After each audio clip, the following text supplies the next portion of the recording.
magnet, how the flux on the permanent magnet needs to be altered in some way in the sense of the Floyd Sweet VTA to induce an EMF into a coil. Here I have two 6x4 by ½ inch permanent magnets. The field strength, I've got a north pole here and a south pole here, so the flux is bent over like this. Now across the face of the magnet the flux is fairly uniform.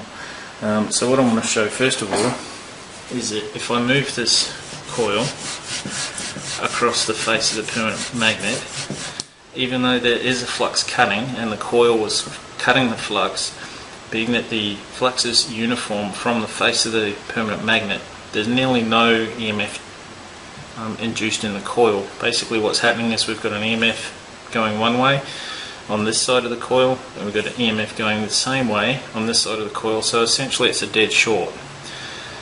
Now what happens if we move the coil over to here, you can see we have an EMF induced in the coil on the scope, basically because this side of the coil is seeing an EMF going this way and this side of the coil is seeing an EMF going this way. So essentially each side adds to the total EMF on the output.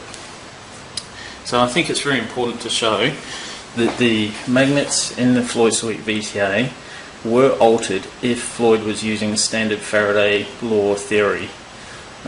It's fairly important to understand this quite important concept.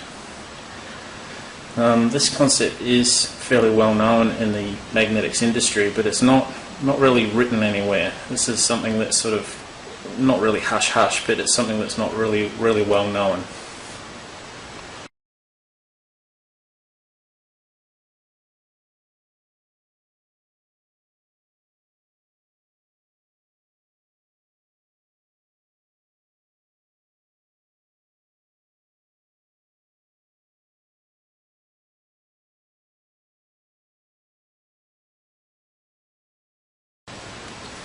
So just to reiterate, the Floyd Sweet VTA, the magnets that were in the VTA must have been altered in some way to actually induce standard Faraday's law EMF in a coil.